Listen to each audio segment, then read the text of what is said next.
Good afternoon, everyone.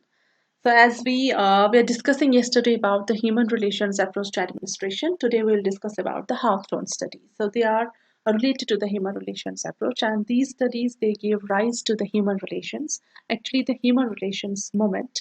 And then the researchers they just started investigating the reasons for the human behavior at work, and the credit for the development of the human relations approach is given to one and only the Elton Mayo.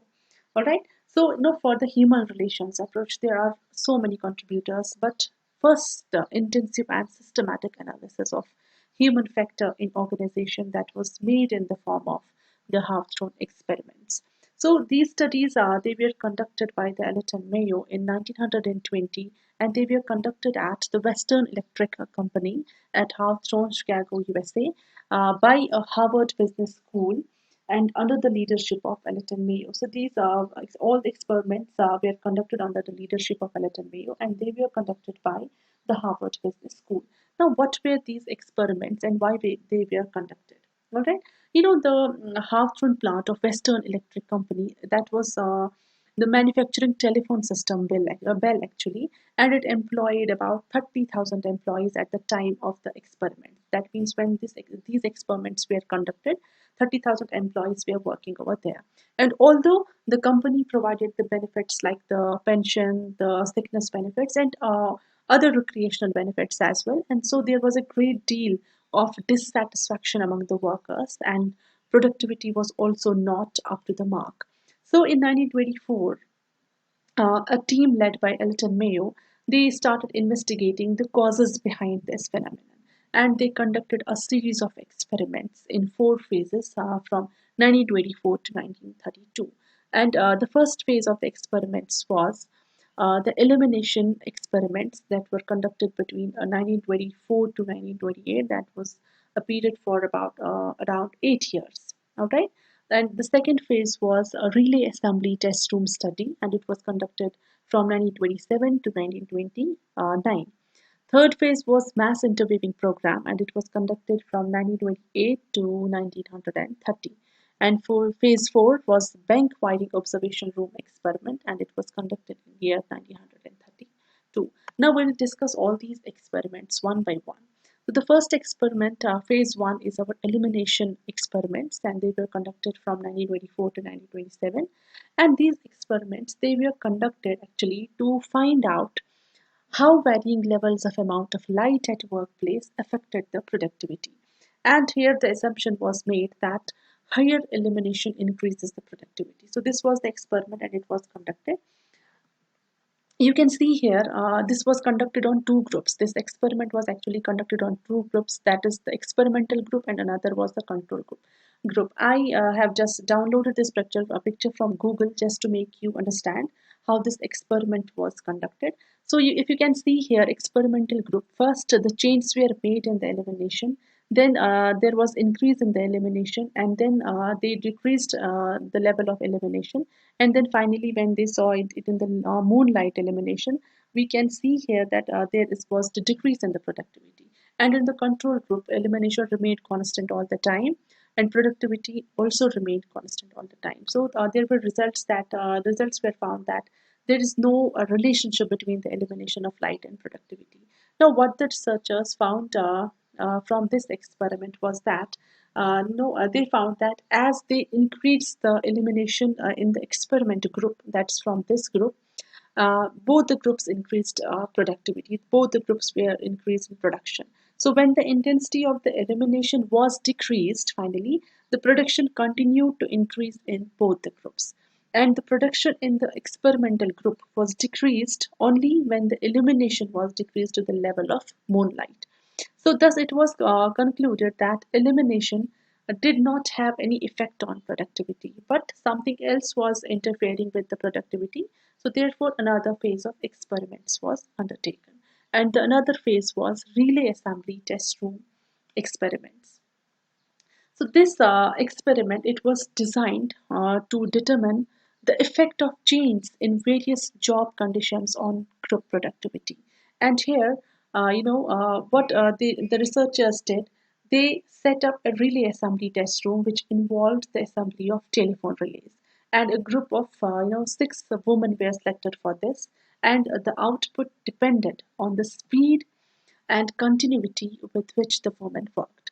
So this experiment started with introducing various chains, and the duration ranged from 4 to 6 weeks. So how they conducted this experiment? These are the women on which this experiment was conducted, and the change that were made. First change they made in the experiment was that intensive system was changed at first, and each woman's extra pay was based on the other five rather than the output of the larger group. And what they saw that there was increase in the productivity as compared to the before. Now they brought out the second change, and it was, and here in this second change, what they did, they just introduced the 2 to 5 minute rest in the sessions. Like one was given in the morning session, and another was given in the evening session. So they first gave 2 minutes to 5 minutes rest in each sessions, but later this routine was changed, and it was later increased to 10 minutes. And what they saw with this change, they saw a huge increase in the productivity in this particular change as well. Now, change number three was made, and what was made changed here. Here, the rest period was reduced to 5 minutes, but here the frequency was increased. And what they saw the productivity was decreased slightly. So when they could you find just try to find out the what was missing here and why the productivity was decreased. So the women who were working on this, they complained that the frequent rest intervals that affected the rhythm of their work. Now, the change 4 was also made here. Here, the number of rest was reduced to 2 of 10 minutes. Now, here the rest was reduced, but here there was some benefit given to the women who were working.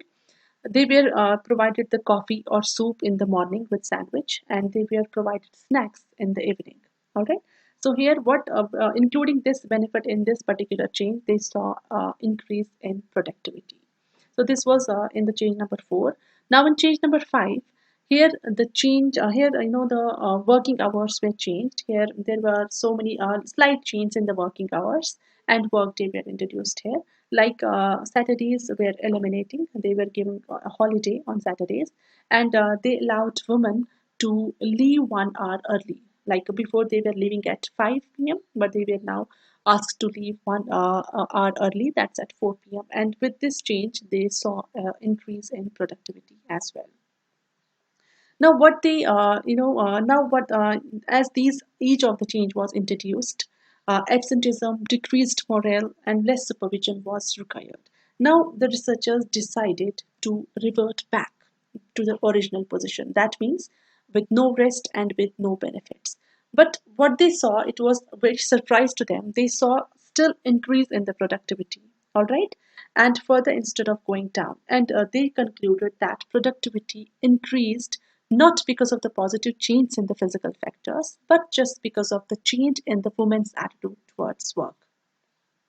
And not only work, but also with their work group. So they developed a feeling of stability and sense of belongingness, and they also developed a sense of responsibility and self discipline. Now, another phase was conducted, that is mass interweaving program that was conducted from 1928 to 1930. Now, what was the reason for conducting this type of experiment? So, its reason was to study the human behavior, and this experiment was, conducted. They conducted interviews here, and it was conducted with about 20,000 employees that were working. And theme was to determine the employees' attitude towards the company, towards the supervision, insurance plans, promotion, and rates as well. Now, in this mass interviewing program, this method was changed. In this, the interviewing method was changed from direct to indirect, direct interviewing to non-directive interviewing. So, as you can see here, this is a direct interviewing, and this was non-directive interviewing. So, in this particular experiment, direct interviewing was changed into non-directive interviewing.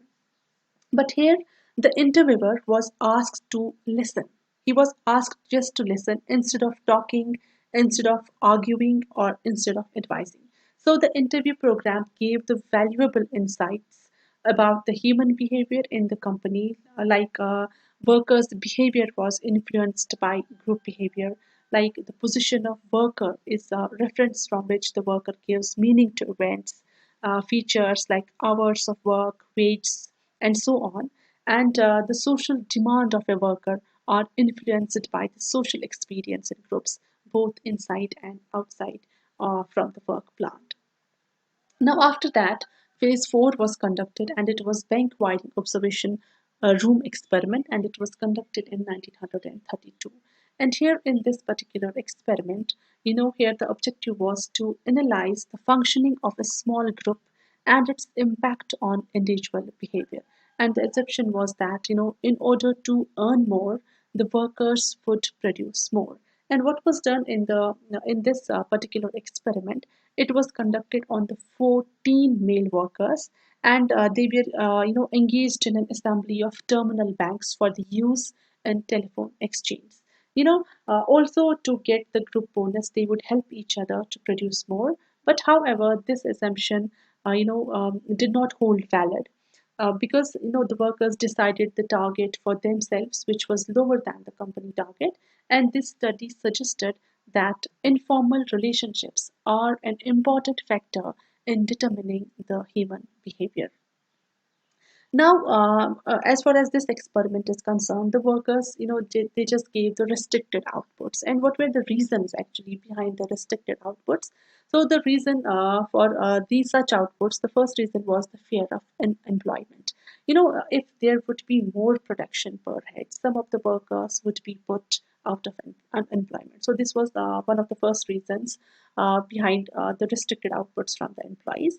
Second reason was the fear of raising the standards. Workers thought if they reach the standard set by the management, they would again, raise the standard.